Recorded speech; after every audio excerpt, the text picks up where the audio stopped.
Hi guys, welcome back to the channel. If you are new here, you have landed on Ginger Chick Rehab. My name is Yvonne, and here on the channel, I love to take items that I found out in the wild, secondhand finds, thrifted items, and make them over and share the process with you all of what I do to these items to give them new life.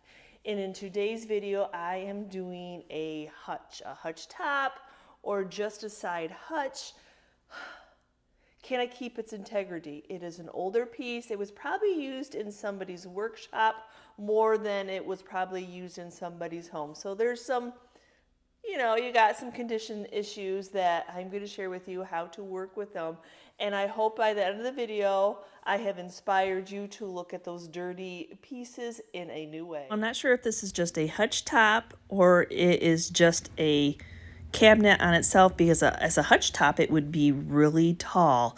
It is beautiful. There's so much beautiful in there, but once you start really looking at it, you can see the spills, you can see the stain, you can see the chewed marks, and it has, the patina is great, but can we clean it up? Can we clean it up enough to keep its integrity? And it must have been attached maybe to something, and that's why there is missing paint right there. So maybe some type of a built-in. I don't know. I'm guessing. So it's been sitting in the barn for a while, so I just need to start to vacuum it off. It just, the regular old barn debris that gets on there. Just needs to be vacuumed off before I can start the process.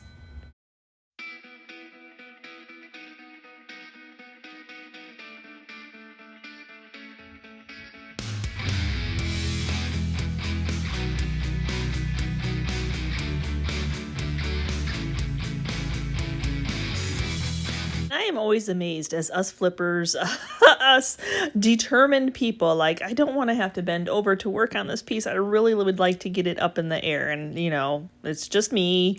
I'm going to be determined. Can I get it up there? Will the sawhorses slide out from underneath? I pray to God not. But somehow it's amazing what we can do when we have the will. Now, I love patina wood just as much as the next guy, but this is stained up. There's stains, something has been spilled. Not that I want to take that beautiful aged patina away by any means, but I need to clean the piece. And I know, I myself might use it in my own home, but I can't say as a flipper, as a reseller, I want to resell this piece. Would that steer somebody from wanting to purchase it in an antique mall? They're probably looking for something a little bit better than that, than to have stains on it. So I'm just taking some 220 sandpaper, and I'm just lightly, I'm not trying to dig into the wood by any means. I'm just trying to see how much of the stain will come off. And then since I'm sanding that piece, I'm going to have to sand the entire board, because it would just take it down to the newer wood, and it would really be noticeable if I just only sanded that one area.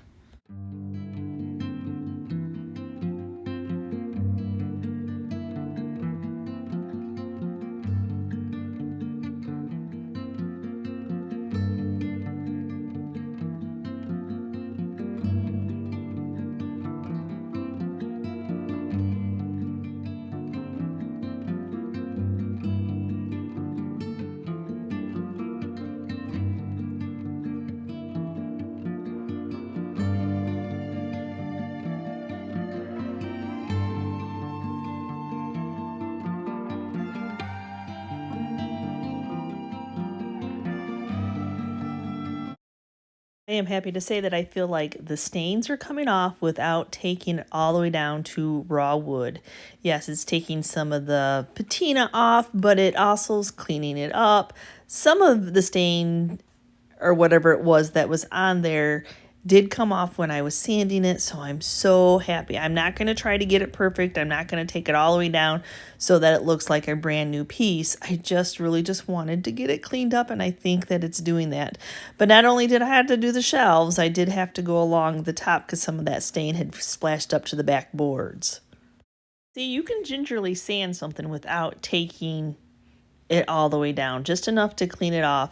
But since I used an Orbital sander, you can see the rounded marks. So I'm going to go back in with my mouse sander that has that nice little triangle tip and clean up those edges.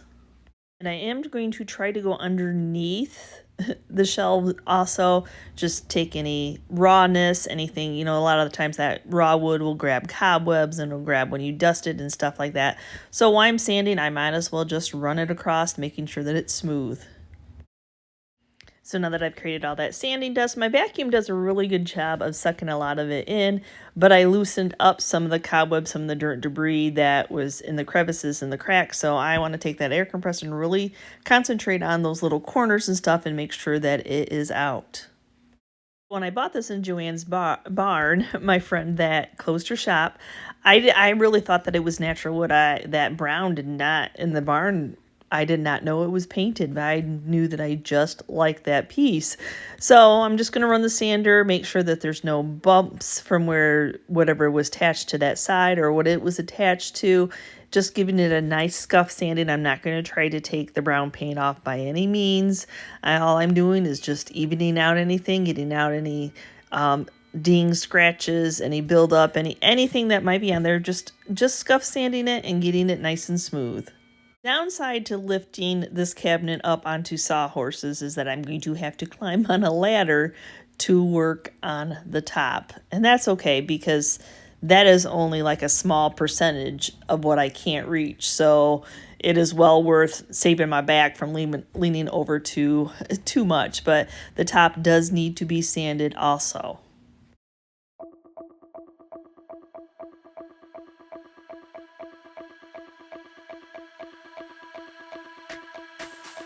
I always think how sad it is that we have this beautiful wood, and that's the part that goes against the wall. Oh, is that not gorgeous on the back of this? I'm just brushing some of the cobwebs off, getting it cleaned up. So I am going to be painting on this piece, but I don't want to get any of the paint on this beautiful backside. So I'm just going to take a moment to tape off.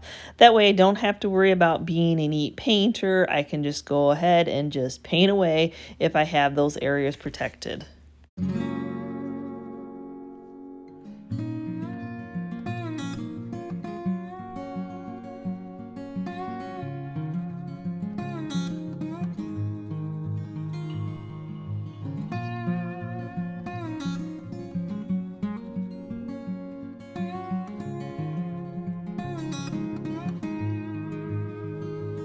And I really taped off the shelves since that's raw wood. If I spilled paint on there, it will not be forgiven. It will not let me wipe it off very easily. So I went kind of a couple rows of tape back to make sure, hopefully I wasn't going to, like when I'm painting any of it, if it dripped, it would just drip onto the tape. So now I'm just using some Dawn dish soap, some hot water, and I'm going to wipe down the entire piece.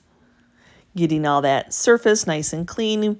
We've sanded it, we've vacuumed it, we've blown the dust off, we've taped and protected, and now it's time to clean it before painting. I think that I have the perfect brown for this piece. Sweet Pickins has a beautiful brown called Suitcase. Oh my gosh, I have done this, and it almost looks like a leather look, but it is just a nice, rich brown, and I think that it'll go well with what the original brown of this piece was.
Well, for whatever reasons, I always mix up my milk paint the same, but some of it seems to be drier than the next. I don't know why. Maybe I don't mix it up equal parts. But anyway, using a mister bottle, a spray bottle, to wet the surface that you're going to paint really helps it glide really easy, especially like on that raw wood part where it just wants to absorb right in and grab your brush.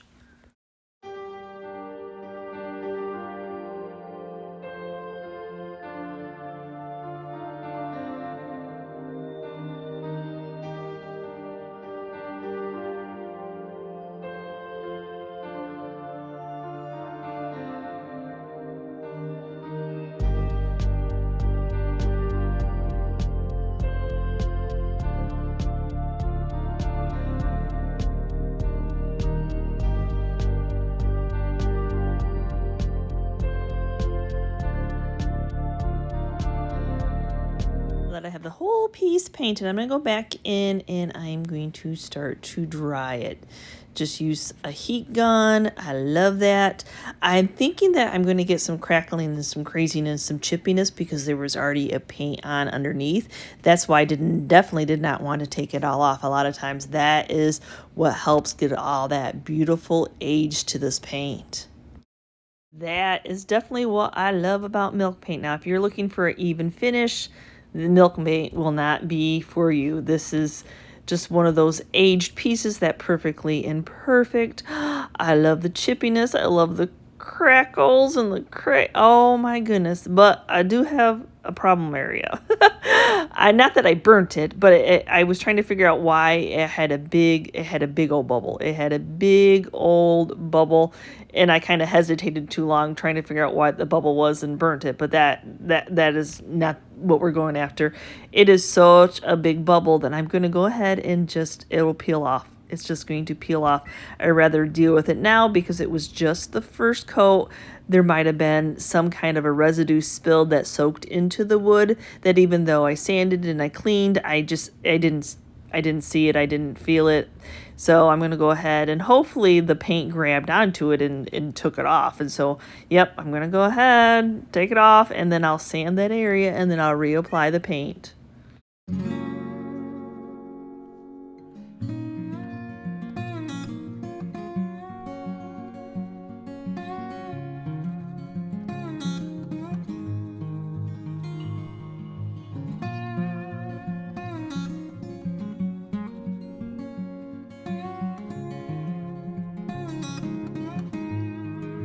Yes, that beautiful crackle and crazing was on my first coat, and it is so tempting just to leave it as is, but I know there's areas that probably do not have enough paint on it. So there I go.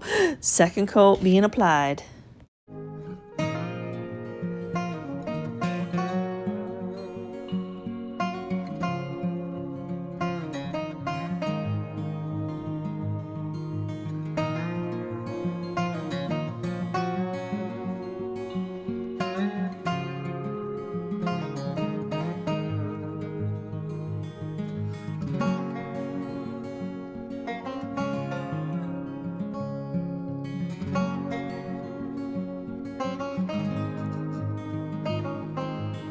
The rest of the piece is now all painted with the second coat. Everything is dry. I'm going to take some 220 sandpaper, and I'm not really going to distress this piece. I don't want to bring out the sharp edges. I don't want to go down to that natural wood. I just want to smooth the piece out, and then where there's some really chippiness, it'll go and it'll chip it off. But that's the look I'm going for. I know, like I said, this look isn't for everybody, but I love the primitive vibe that it has going on. And I want to make sure that I hit those edges where paint will pull up and I'll leave that hard, crusty edge. I mean, those little details of underneath the ledge that you may not even think about. It does. Once you lift your hand underneath there, that paint has dried. It's hard, it's crusty. Just take a moment to take the sander and just smooth that out.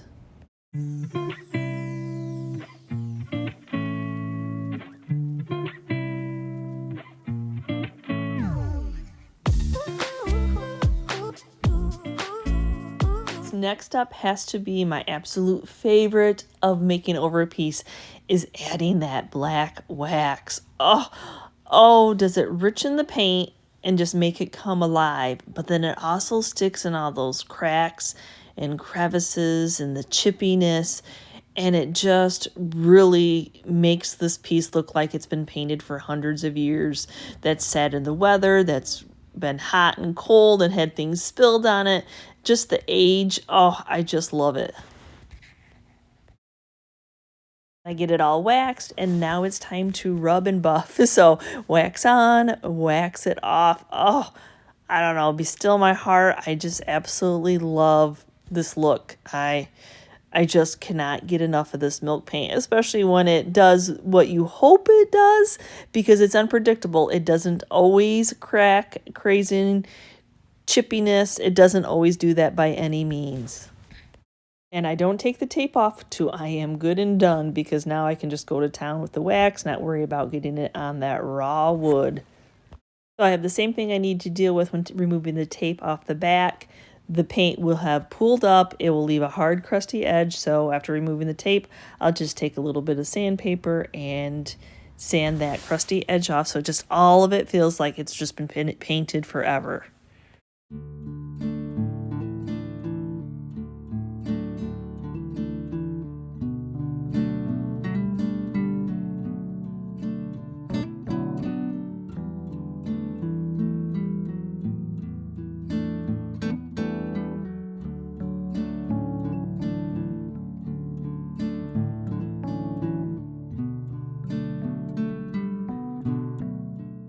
So this is the hard part. I really want to keep that patina, but I need to re-moisturize this wood. It is dry.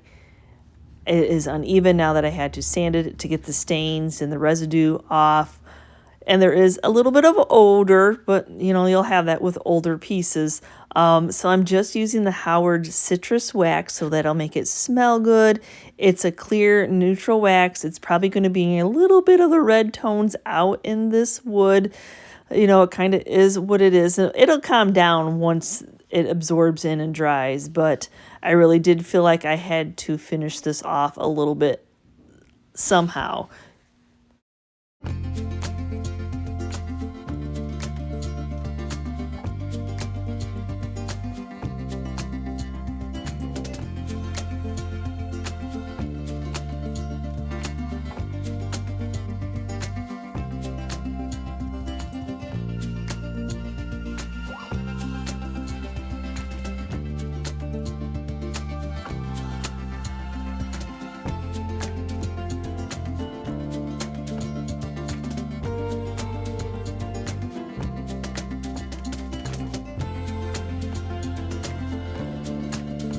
So thank you so much for watching today's video. And did I keep the integrity of the piece? Can you sand, can you paint a piece and still keep its beautiful integrity? And yes, that raw wood, that aged, dry looking wood is absolutely beautiful, just like the cubby behind me. But when you go to resell it and it has stains and it has crystallization of some sort, yeah, there's the condition issues. It needed something done to that wood. Did it change it a little bit? Yeah, a little bit it did, but it cleaned it and it will tone it back down once that wax cures. It is gorgeous inside, and let's talk about the outside. So when I picked up that piece, it was brown, and I loved the brown. Of course, there was one side that wasn't painted, and then there was still other staining issues on the top, and since we're not going to build a base, because building a base would make this piece really tall. So it's just nice to have something like bookshelf-like or something to put your heavier items on. But the top of it is perfect that you can set stuff on. It's reachable. It's a nice floor item. It's a nice height. So I needed to work on that top, and then sharing with you, like, yeah, when I was doing that, it was bubbling. So let's peel that bubbling off. I don't want the buyer to have any conditions whatsoever. It's just what it is. And I know that crackling and crazing and chippiness is not everybody's vibe, but when it comes to these older pieces or making pieces look older, even though it is an older piece, giving it that authentic paint job with milk paint, oh, this one did everything right, other than the bubbling on top, but it's not the milk paint's fault. I absolutely love it. And the Suitcase is just a nice, classic neutral color. Oh yeah, oh my goodness, my heart is just happy with how this piece turned out. And yes, I could have done like a bright color, but when it comes to a shelf like this, I envision you want to show your items off. So let's not distract from the items you're putting in here, and let's make that piece of furniture a nice neutral. So let me know down in the comments below, have I inspired you? So let me know down in the comments below, and we will see you next time, guys, and you can see what we're up to. Bye.